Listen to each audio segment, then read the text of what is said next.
Good evening, everybody. My name's Kerry Duval, the Warrior Queen. I'm back on the Mental Health Warriors.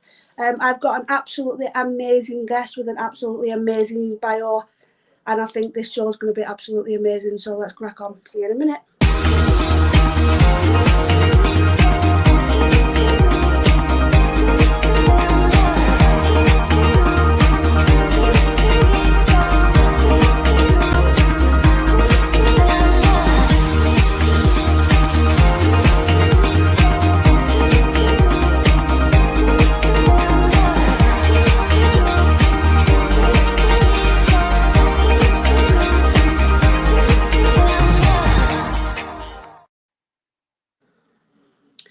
Good evening, Diane. Or should I say good morning or good afternoon in America? Good afternoon here and good evening for you. Yeah. So how are you? I'm doing well. How about you? I'm doing all right. We've had a productive, well, not so productive day with the kids, but hey ho, beauty of autism. Yeah. Yep. A little bit of this, a little bit of that, and you kind of don't always know what you're going to get each day. So yeah. So let's crack up. Before we crack on and ask about your amazing bio, tell us, who is Diane? She is someone who really wishes for there to be more opportunities for neurodivergent kids, and for there to be more understanding about that those differences in their brain wiring don't make things worse. It's not like they're broken or anything. It's just a differently wired brain. And if we were able to, and I'm speaking obviously from an American perspective, if we were able to be more inclusive and more embracing, I think that I would see so many more of the kids and families that I work with just thrive. And that's what I dream for in my work. Yeah. So who are you away from work? So I am a board certified behavior analyst, but I got there by being a school psychologist first and working in school for like 15 years. So I transitioned so that I could work more directly with families, and that allowed me, that certification allowed me to do that. So yeah, okay. So obviously we got disturbed by my kids saying goodnight and everything like that. So I apologise if you've already covered this because they distracted me for a minute. Okay. How did you get into being a behaviour analyst? So I worked a lot with kids in schools, and in the US, there are definitely very wide variations in how kids with disabilities receive services. And a common denominator for me, because I worked in a couple different states here, was that parents were often not getting as much support as they needed. We were really focusing on the kid, and it wasn't helping the family unit as a whole, because there's a lot of stressors that come with a child who learns differently, a child who has behavioral challenges, a child who has emotional challenges. Yep. And so I decided to focus a little bit more on behavior analysis because it was going to let me work more directly with families, not just with kids in a school environment. Yeah. And in doing that, I come at it from a psychology infused background too. So I'm also always trying to be very aware of my clients, their emotional needs. A lot of my clients also have some mental health diagnoses. And so being aware of all of those different variables, not just their behavior and what their behavior looks like, but being really mindful about their communication and what they're trying to really tell us. Yeah, I mean, obviously, we spoke before we came on, and you've worked a lot with different individuals with autism. Mm-hmm. So you sort of know that every autistic person, individual, I'm going to say, has their own way of communicating. Mm-hmm. So what's the most common way that autistic children use?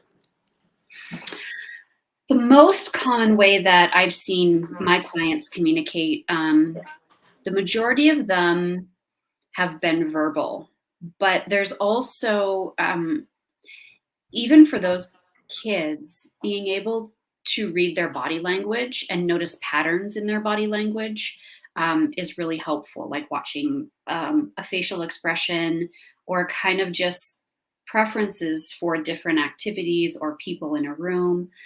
The most unusual way that I had someone communicate with myself and his family was through clips of Disney videos. That was how he indicated what he was feeling, what he wanted to tell us. That took a while to identify and to understand, but yeah. Yeah. So was this individual a non-verbal individual then? Yes. Mm-hmm. Yeah. Yeah. Is it, I mean, I haven't come across a lot of non-verbal autistic children. So is it harder with non-verbal children? I think it's harder for everyone around them to really feel like they're being successful and understanding.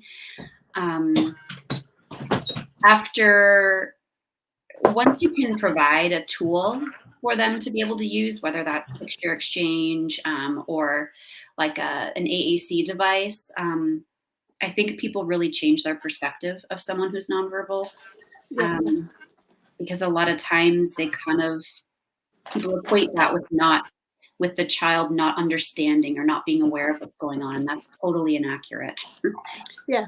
Mm-hmm. Yeah. So what's the ideal way to teach a child with a non-verbal child with autism how to communicate? Because obviously tonight you want to talk about communicating through a neurodiverse brain. So what's the easiest way to get them to communicate if they're non-verbal? A method that you've used, you find that works? I usually try to engage with them in things that they like to do.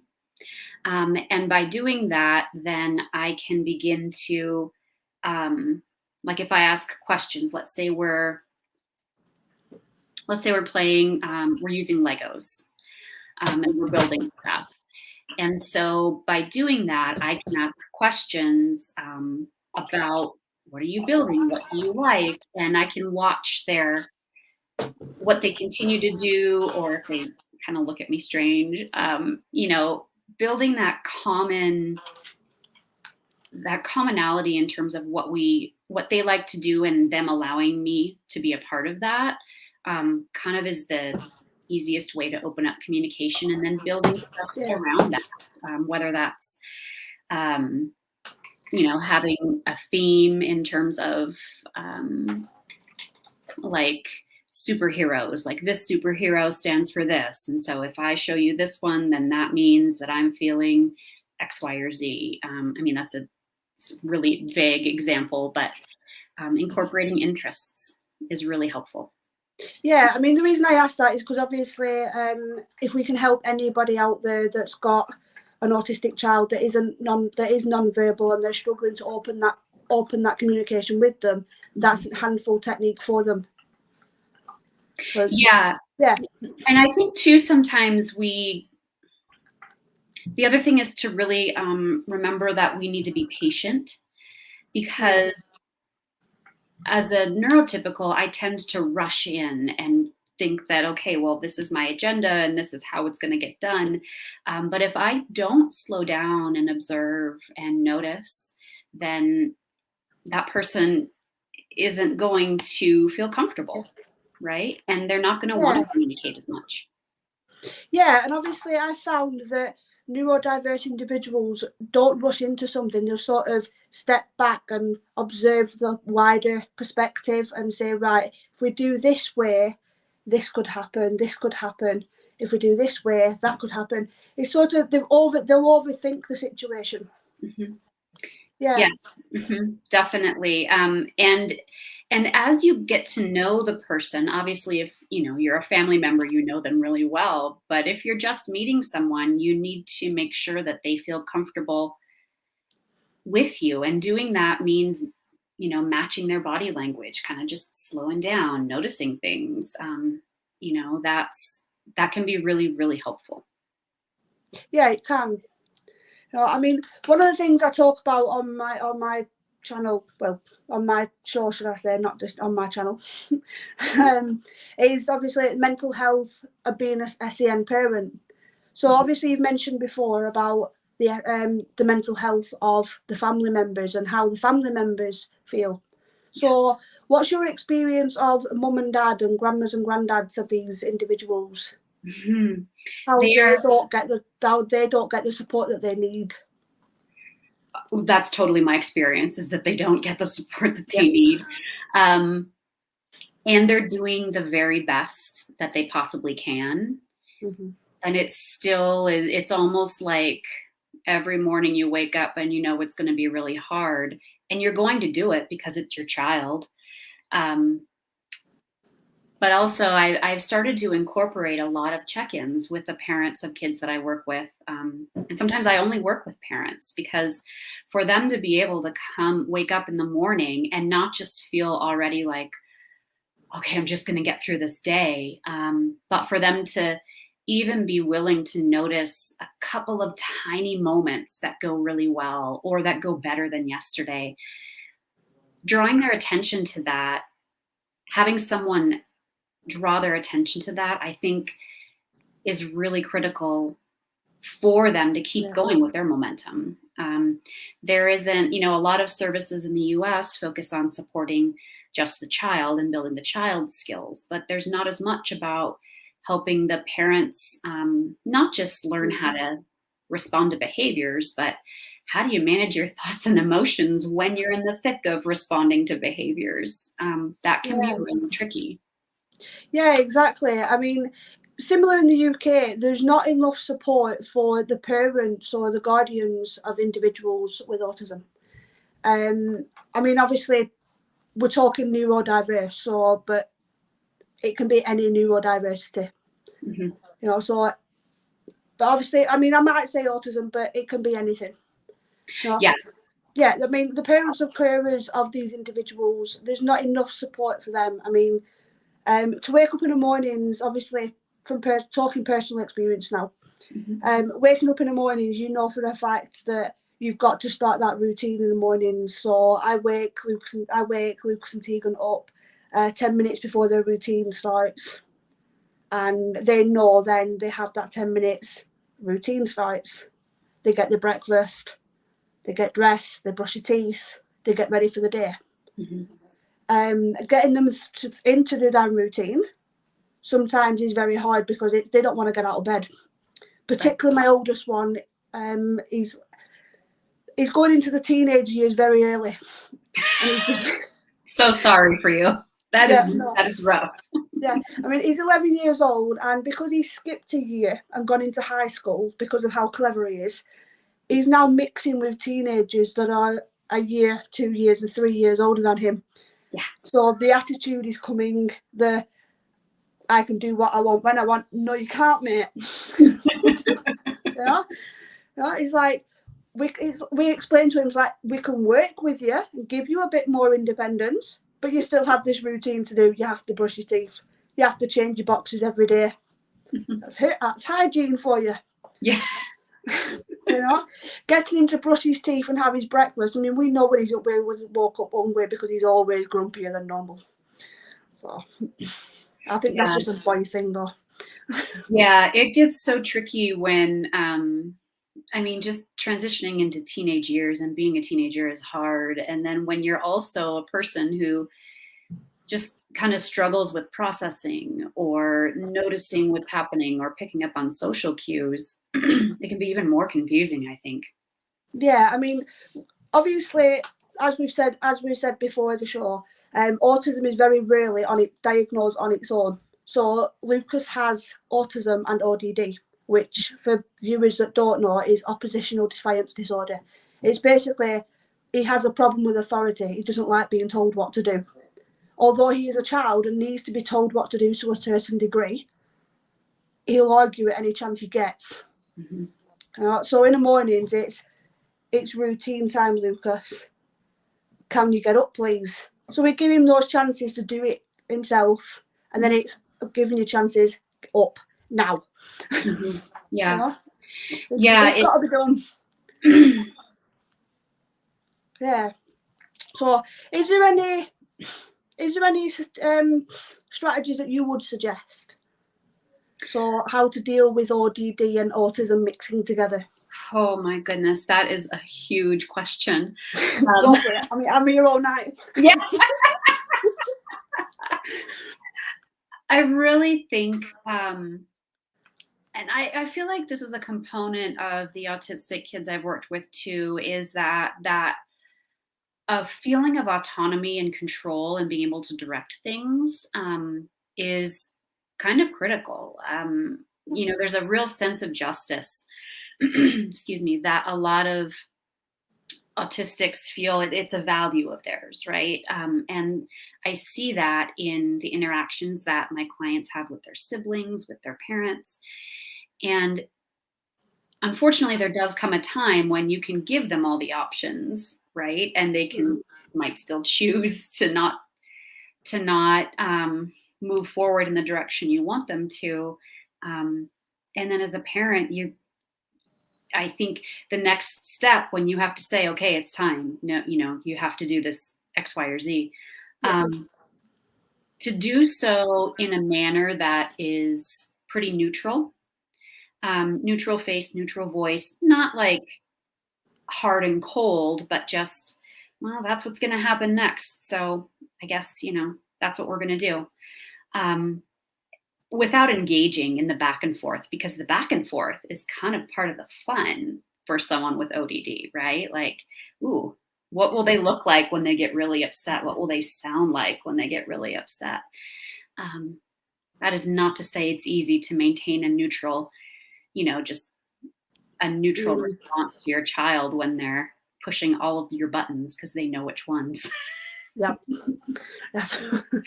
I'm nodding along because I can agree with you. Yep, he definitely knows how to push the buttons. Yeah. And I have, I'm working with a parent. I've been working with her for like a couple of years, and she is doing, like, that's one of the things that she continues to have to remind herself is if I look like I'm upset or in any way kind of riled up by this that's happening, it just makes it worse. It makes it worse for her son. She feels worse about how she responded. And so, just having her, she's just so much better at being aware even that that's happening, because then she can dial herself back. And that's something that I think helps parents a lot, is to be able to be aware of their own body when they're struggling with their kid, because you have the ability to escalate the situation or de-escalate it to some extent, depending on what's going on, right? Yeah, I mean, for us, it's when we feel like that's going to happen, we walk away. Mm-hmm. It's right. We're just going to walk away. We're just going to have a few minutes, and then come back and say, right, let's do what we need to do. Yeah. So obviously we do that, and we found it does work. I mean, sometimes it doesn't work, and it's all hell breaks. Mm-hmm. I mean, I'm going to say it. At one point, I literally had to take him into the bathroom and put the toothbrush in his mouth to get him to brush his teeth. Didn't hurt him or anything like that, but I applied just enough force to get it into his mouth and started brushing his teeth and get him to do it. Sometimes it's got to be done. We have had a question. Without sounding age discriminating, why do the older generation not understand autism being a real thing? That's a very interesting question, actually. That's a very interesting question. I think it has to do with the fact that autism has always been around, but has a lot more, gets more attention now than it did 10 years ago, even 15, 20 years ago. Yeah. And what I find, like when I think about the way that I was raised and my parents and aunts and uncles, there was this expectation that as a human, you just do what all the other humans are doing. Yeah. You go to work, you stay there all day, you come home, you do stuff at home, you do chores at home, and then you go to bed and you do it again. There wasn't a lot of wiggle room and a lot of understanding that might just not be possible for everybody. And I think that as generations become a little bit more aware of just differences in humans and more accepting of those differences, I'm optimistic that, we'll have a broader, like, our expectations will change for people. But I do think it has just essentially a lot to do with the environment that people were experiencing 20, 30 years ago, and the expectations that were put upon them, not because people were trying to be exclusive or, mean or critical, but just that was how, at least in the US, a lot of people operated, and it's beginning to change a little bit here. Yeah, I mean, we definitely find that in the UK now, autism is a lot more commonly recognised. Now we've got, obviously, schools for autistic individuals to attend if they need to, because not all autistic individuals can attend a mainstream school. So, I mean, again, going off personal experience with my two children, they're not able to attend mainstream schools. It's too hectic of an environment for them, so they need that special environment with teachers and staff around them that are trained to help them. Mm-hmm. And then obviously when they come out of high school, they can then obviously enter the world of work, go and do whatever it is they want to do. I mean, my daughter wants to be a film director. I think she'll be absolutely amazing at it because her imagination is wow. Mm-hmm. So, I mean, she starts high school again. She's skipping a year. She starts high school in September. It's going to be a big step. So that's the next step for us. Yeah. Will they be at the same school then? Yeah. Okay. Yeah. Luckily, with my son's school has only just started accepting girls. It was an exclusive boys only school. It's just started accepting girls. So we've signed her up to go and join her brother. So we're just going through all the sorting it out at the moment. Mm-hmm. It's a bit stressful, but we'll get there. Yeah. I bet it is. Yeah. So in your experience, how do autistic individuals handle transitions such as going from primary school to secondary school? I know it's America, is it juniors to seniors or something like that? I'm not 100%. Yeah, so in America, there's usually, like, public school is like elementary school, middle school or junior high, and then high school. Yeah. So how do autistic individuals, in your experience, handle that transition to go from one school to another school? I find that they're much more successful when we are able to really prepare them for what's coming next. So having them meet the teachers, if that's possible, that they're going to have for the next year, touring the school, just getting familiar with the environment without all of the chaos and extra people, because everything changes. Like, you think you know your way around a school, but then all of a sudden you're being, like, jostled from every which way, and you've forgotten where your classroom is, and it can spark a lot of anxiety or uncertainty, for a child who's in a new place and they thought they knew what they were doing, and maybe now they don't. So I think some autistics, like, for them, it's like no big deal, right? That's kind of what I find. It's either no big deal, I'm doing my thing, I've got my routine, or it's a huge, really uncomfortable transition that needs more support and more scaffolding along the way. Yeah, I mean, definitely when our son was transitioning this time last year, he started his transition period. And he went up to the school a few times to go and have a look around, meet the teachers. All those times there was no other students there, so they'd all gone home for the day. He had a very good look round. He was able to ask questions. He was looking at all the library. He was finding the Rubik's Cubes in the school. He didn't find any because they'd hidden them all. We'd pre-warned them that he was mad on Rubik's Cube, so I think they hid them all on purpose. Because otherwise we wouldn't have got him out of there. Right? Yeah, it would have been just a continuous Easter egg hunt.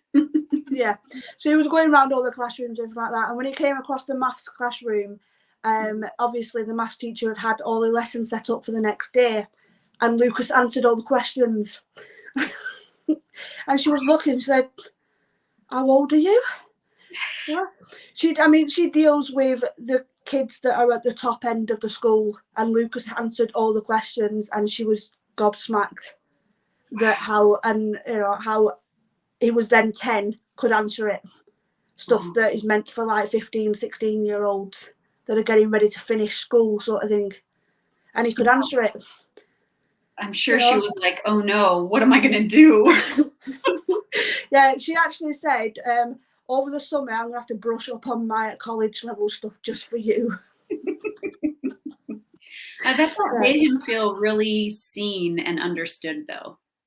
Yeah, definitely. I mean, all the teachers that we met in that going around and everything like that, they were all focused on him, asking him questions, what he liked, what he thought life was at the school was going to be like, sort of thing, answering all his questions. They were absolutely amazing. They made him definitely feel like he was at home. So when it came to September, he was ready to get onto that. They do transport as well, so they pick him up in the mornings and take him to school. Okay. So obviously he was ready to get on that transport that morning and just go and have a day at school, and he loved it. He had the biggest smile on his face ever, and that, I had a little cry when he left, and I'm like, of course, he didn't even say goodbye. He didn't even say goodbye to me. Yeah. Oh. He was that excited to get through that door and to have his first day at school. But he came home and he was so happy. And he got a certificate on his first week, so that's a bonus. I am so glad that you all have found a good place for him for school. Yeah. Because there are so many autistics who just suffer through what's available and don't have options.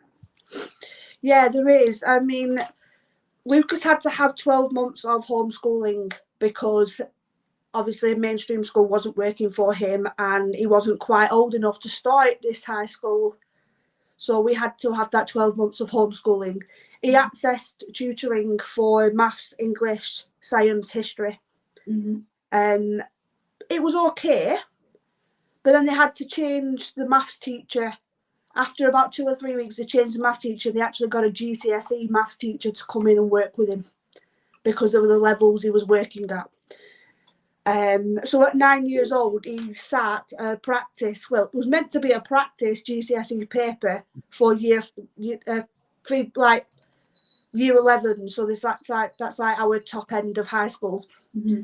And she graded it and everything like that, and he got a B, which is very heavy. He beat me anyway. He beat me. He beat his dad. He even beat his tutor. So, maybe he should be getting paid for tutoring, for learning himself. I don't know. Yeah, no. Well, he got a B and everything like that. So I mean, he's been given that. He's at 9 years old, he had a GCSE grade B in maths. So definitely by the time he comes around to doing his end of high school, he's aiming for that A star, and no doubt he will get it.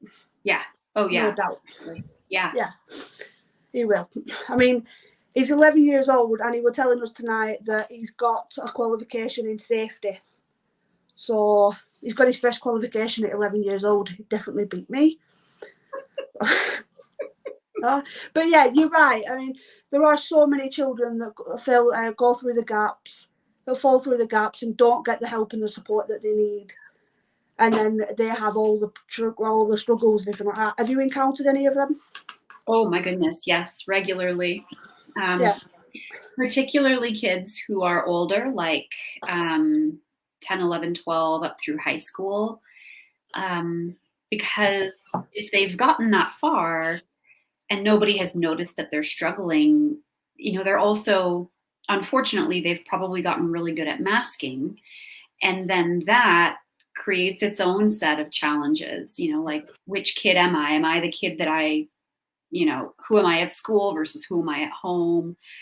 But yeah, so many kids who we do a lot of education for their teachers, for their team members about what to expect. What does this mean? Just because you have an autistic girl in your class who looks like she's getting everything, you need to make sure that you have a system for checking in with her that works, because chances are she's just used to kind of going with the flow and might not know. Yeah, so what is one of those strategies that you teach teachers how to recognize that an autistic child, girl in this example, is masking? I would have them really, again, a lot of it comes down to observing and noticing, right? So when she comes in the door, does her body language change? Does her look change? Is she suddenly does she look uncomfortable or nervous or worried? Or is she coming in with friends and chit-chatting and it's still not, things seem fine? When you're teaching, in particular, I work a lot with autistic girls, autistic preteens and teens. In particular, being aware of continuous and the same types of topics that come up that seem appropriate. So for example, like I had one client who was she knew everything there was to know about horses. She was good at it. It was her special interest. And a lot of adults would think, oh, that's great. She knows so much and she keeps talking about it. That's wonderful. But it's also a cue that if she has a hard time transitioning to other topics or sharing something different with her peers, maybe there's something else going on there. Yeah. I mean, one of the things that recognised about our daughter was that she would sort of isolate herself and withdraw from things and not answer questions. So would that be another thing to look out for? Absolutely, yeah. Because if you think about it, anytime you're uncomfortable or you're not sure how to respond in your environment, your natural tendency is to kind of want to protect yourself somehow. And for a lot of autistics, that's kind of drawing in.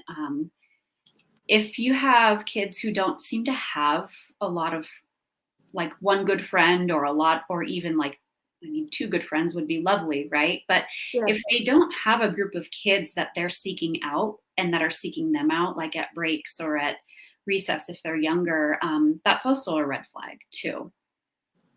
Yeah, definitely. I mean, going back to the observing, so you can observe how they are with the parents before drop off. Mm-hmm. What are they like around their parents? What their body language is like, sort of thing, and then how that body language changes how they transition into the classroom. Mm-hmm. Maybe observe them at the break times.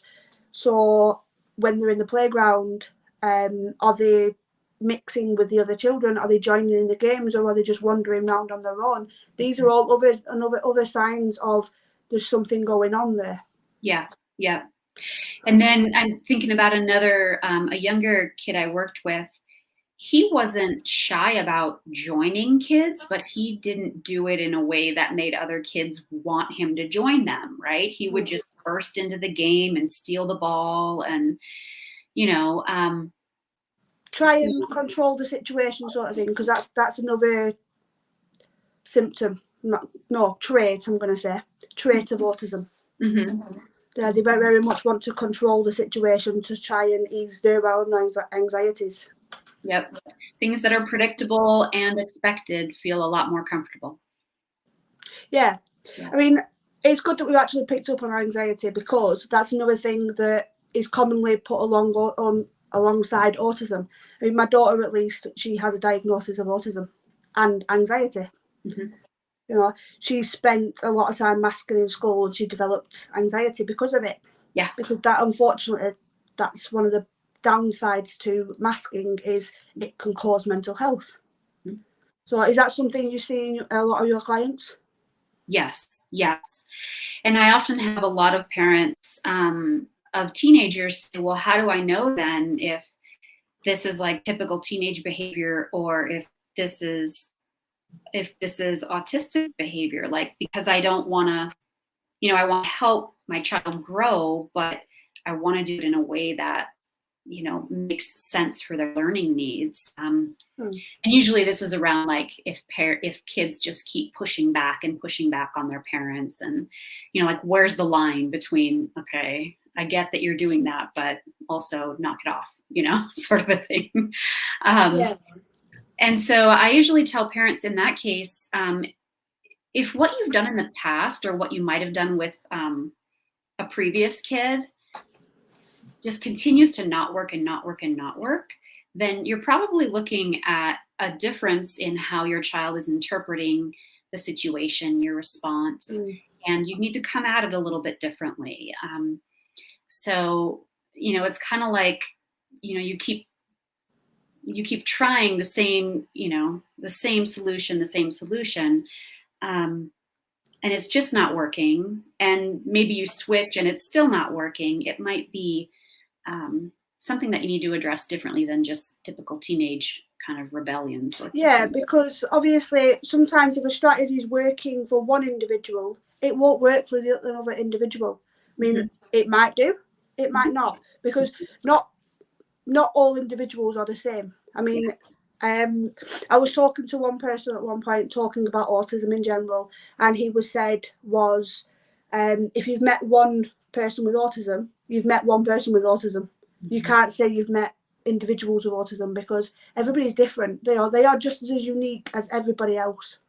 They just have different needs. You know, I mean, individuals with autism, I find that they're more interesting than people who are not autistic or who are not autistic. That's just personal. That's my personal thing. Is they're more interesting. They have a lot more to tell you, and if you're struggling with something, there'll be a lot more empathy towards wanting to help you.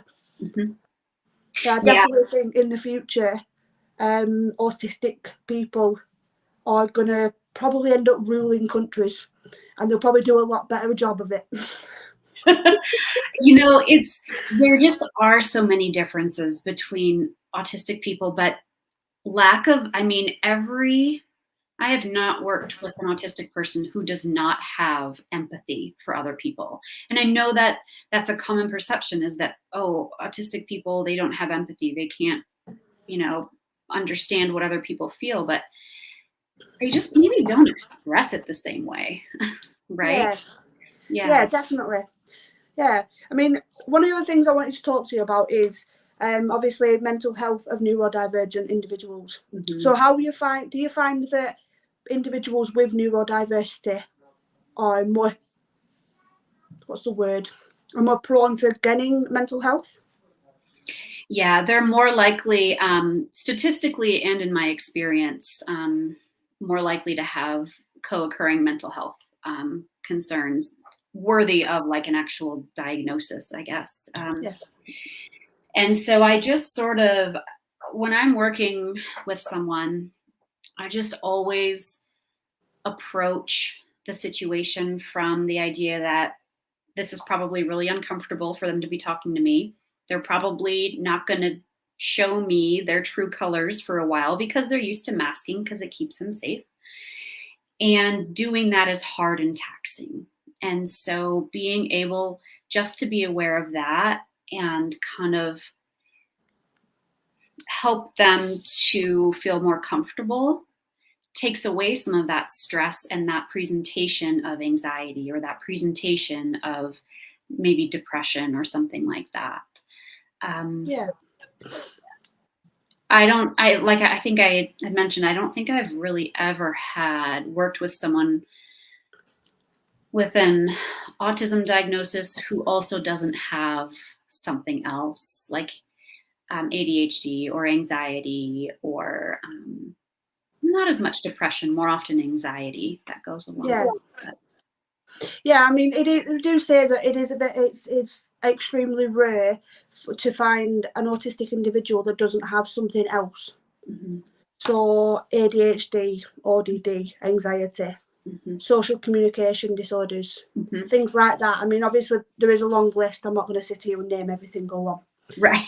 There's a long list. Yeah. I mean, I did a course just to expand my own knowledge on autism, and the stuff in that course, it was like, wow. There is a lot of information. I mean, I don't think you'll ever meet somebody that knows everything about autism, because I don't think it's possible to know everything about autism. You're always learning. Mm-hmm. Yep. And it does seem like there's so much more, the pace at which we're learning more about it is increased compared to, 5 years ago, 7 years ago, when I started in this field. There was some suspicion or talk about, well, there must be some link between, like a lot of autistic people have also difficulties with their gut. And it turns out now there's an entire connection between, the gut and the brain and that barrier and everything. Like, there's just so much more that we're learning. It's pretty wild. It's hard to keep up on. Yeah, definitely. I mean, every individual with autism has something. So you find that obviously anxiety, depression, they're the main two. Yep. Definitely the ones I've encountered anyway. They're the main two. Mm-hmm. So how do you think an individual who sort of thinks they might be get my words out, Kerry. It's the end of the day. I'm getting tired. Fair. Yeah. An individual who has gone their whole life without a diagnosis and has mental health issues and has these worries, I might have autism. How do you think that's going to affect their mental health?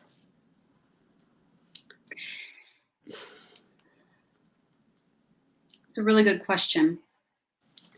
It is. I haven't met a lot of adults that are undiagnosed who haven't got mental health of some sort. Mm-hmm. Right. I actually do think it's not common for physicians, medical doctors, to also look at things like autism or sensory processing needs when they're looking at anxiety or depression. But I feel like it should kind of be a matter of course. Because when I have experienced people like teenagers I'm thinking of who didn't have a diagnosis and then were diagnosed, it's almost like a weight's been lifted off their shoulder. Like they knew that they were anxious, right? And having these anxious type behaviors, but to know that it's not because that it's just the function of their brain and their neurodivergence, I think really takes a load off. Not that they stop addressing the concerns or we stop working with them, but it helps them to see their own selves in a different way that feels a little bit less judged by society. Kind of depends, but a little bit less. Yeah, because I know obviously when I went through counselling and everything like that, the counsellor said, I don't mean to be offensive here, but do you know anything about autism? And I'm like, yeah, I've got 2 children with autism. She said, because I'm seeing a lot of autistic traits with yourself. And I was like, that's interesting. Mm-hmm. And, it is really interesting. And the more I talk to more people, it's maybe I do have autism. It's my fault sort of thing. But then I've got to sort of tell myself it's not my fault. Right. Yeah. Yeah. So the final thing I want to bring up is something else I picked out of your bio is goal identification. So tell us a little bit about that and how an individual can set themselves goals for going forward. So when I'm working with an autistic individual, a lot of time I'm basing the work that I do with them on their strengths and their interests. And so, for example, I have a teenager I'm working with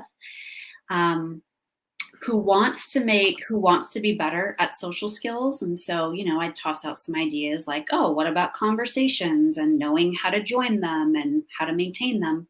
Yeah. And they're like, yeah, that sounds good. But I don't really want people to know, that that's what I'm working on or that I'm trying to do.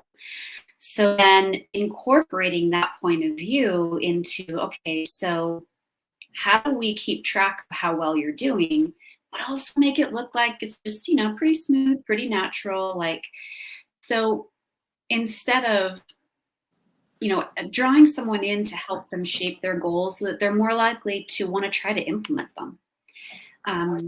They're not goals for me, right? They're goals to help the particular person I'm working with. And if they don't have input into those, then they're not going to work at all. Like, no one's going to be interested in trying to achieve them. Yeah, I mean, one thing in the mental health field we use is SMART goals. So, I mean, you could sort of use SMART goals with this, couldn't you? So, obviously, for the individuals that don't know, it's specific, measurable. I've forgotten now. I've forgotten now. I've forgotten what they're achievable. Achievable, right? Resilience and timescale. Thank you, Adam. I'm not going to live that one down, am I? Oh God, mental health coach don't even know that. They didn't. Nobody heard that part. That part was just magically bleeped out. If only we could edit that bit out. It's going out live. No, it happens. It happens. It happens. Yeah. Momentary slip of the mind. It happens. So you can use SMART goals to obviously say, right, okay, this is what I want to happen. This is my goal. So I'm going to take my daughter, for example. She wants to be a movie producer in the future. Absolutely brilliant. Can't wait to see my daughter's name, in lights, going to see a film that she's produced. It will happen. I know it will happen. We're going to manifest it. It's going to happen. Yeah, she's going to make tons of money doing it. That's what she wants. She has big dreams of having her own helicopter that can land in her back garden. Ooh, that sounds nice. Yeah, I mean, it's not an impossible goal. I've told it, that's not an impossible goal because some people already have that now. So when she's older, I mean, she's 9 now, so in like 10, 15 years' time, it might take a little bit longer than that, but it's a very, very real chance that can happen. And I've told her this, and to shoot for the stars. Yeah. So she knows that with that, she's going to have to work really hard on her imagination, her writing skills, and how to get all the ideas that are in here down on paper. Because that's where it matters, because then she can start branching out and working with all these brilliant individuals. That's just one example. So my advice, and then I'm going to give my little bit of advice, and obviously I'll let you jump in and give a piece of advice. My advice as a neurodiverse individual, set yourself a goal, use the SMART goals to then jump steps to how to get to that. That's a little bit of mental health. Yeah. Thrown in there as well. Yeah. And make the goal as small as you need to so that you're successful. Like, build on successes. So, if one of your goals is to have more social interactions, maybe you start with going to a place where people are once a week, right? Like, if you don't have to talk to anyone, I don't ever recommend that people go from like 0 to 100 with their goals, because that feels hard and defeating and is not motivating at all. So take your goal and break it down as small as you need to, and celebrate it when you need it. Every success along the way. Definitely. Set yourself a goal and go for it, and don't let anybody stop you achieving that goal, because you can do it. You can do it, and the only person who's going to be able to stop you to do it is yourself. That's a little bit of psychology. No, I'm not a psychologist, but it's just a little bit of psychology that I do know. Perfect. It's perfect. Yeah. Well, thank you for joining me tonight. You've been absolutely amazing. Thank you, everyone that's tuned in. And thank you for having me. I really appreciate it, and I hope that your evening goes well. Thank you, and I hope the rest of your day goes pleasantly as well. Thank you. See you later. See ya. Bye. Bye.